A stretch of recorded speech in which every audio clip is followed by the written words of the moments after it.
السلام علیکم ورحمۃ اللہ وبرکاتہ۔ ریڈیو HRDF میں آپ کا استقبال ہے۔ 1872 سے ہندوستان میں مردم شماری بغیر کسی رکاوٹ کے جاری ہے۔ 2021 کی مردم شماری ملک کی 16ویں مردم شماری ہے اور آزادی کے بعد سے 8ویں مردم شماری ہے۔ مردم شماری گاؤں، شہر اور وارڈ کی سطح پر معلومات حاصل کرنے کا سب سے بڑا ذریعہ ہے۔ یہ مختلف معیارات بشمول رہائش کے معیارات، سہولیات اور اثاثے، ڈیموگرافکس، مذہب، شیڈول کاسٹ اور شیڈول قبائل، زبان، خواندگی، تعلیم، معاشی سرگرمی، ہجرت اور زرخیزی پر درست معلومات حاصل ہوتی ہیں۔ ہندوستان کی مردم شماری ملک کی پوری آبادی پر محیط ہے، لیکن پاپولیشن رجسٹر یعنی قومی آبادی رجسٹر میں آسام کی آبادی کو شامل نہیں کیا جاتا ہے۔ یہ بھی ایک تضاد ہے۔ اس کے باوجود مرکزی حکومت طویل عرصے سے ذات پات کے مطابق مردم شمار کرنے سے ڈر رہی ہے۔ اگرچہ ہندوستان میں برادریوں کے بارے میں معلومات جمع کرنے کا موقع ہے، لیکن یہ سوچنے کی بات ہے کہ وہ ایسا کرنے کا فیصلہ کیوں نہیں کر رہے ہیں۔ ہندوستان کو فوری طور پر ذات کی بنیاد پر مردم شماری کی ضرورت ہے۔ ہندوستان میں ذات پر مبنی بڑے بڑے منصوبوں کو لاگو کیا جا رہا ہے۔ 20 جولائی کو حکومت نے پارلیمنٹ میں ذات کی مردم شماری نہ کرانے کا فیصلہ کیا ہے۔ ہمیں اس کے پیچھے وہ پوشیدہ ایجنڈے سے بے خبر نہیں ہونا چاہیے۔ حکومت کے بڑے منصوبے اور ملازمتیں ذات پر مبنی ہیں۔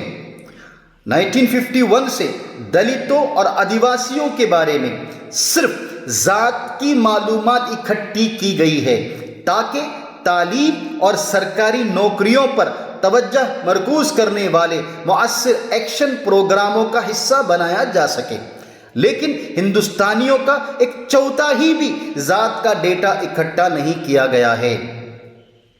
1960 کی دہائی میں ہندوستانی سیاست بڑی حد تک اعلیٰ ذات کے زیر کنٹرول تھی۔ جب کچھ لوگوں نے رد عمل ظاہر کرنا شروع کیا تو پسماندہ ذاتوں سے کچھ اقدامات ممکن ہوئے۔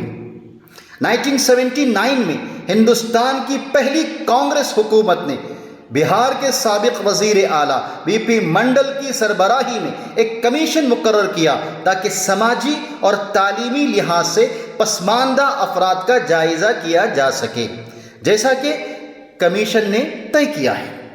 1931 کی آخری ذات کی مردم شماری کے اعداد و شمار کا استعمال کرتے ہوئے کمیشن نے سماجی نظام میں اونچی ذاتوں اور دلتوں کے درمیان دیگر پسماندہ ذاتوں کی ایک بڑی تعداد کو لا کر مثبت کارروائی کے خاطر خواہ توسیع کی سفارش کی۔ یہ ہندوستانی آبادی کا 52% تھا۔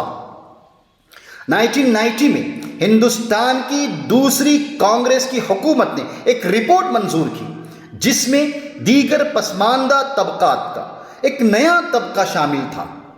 3 دہائیوں سے زائد عرصے بعد دلت اور آدیواسی تحفظات کے ساتھ آج OBC ریزرویشن بھی ایک تصدیق شدہ اقدام ہے۔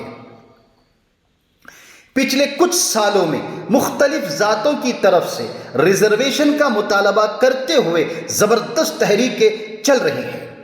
اس میں مہاراشٹر کے مراٹھوں، گجرات کے پائیداروں، راجستھان کے کجروں، آندھرا پردیش کے کاپو اور ہریانہ کے جاٹوں سے ریزرویشن کا مطالبہ کیا ہے۔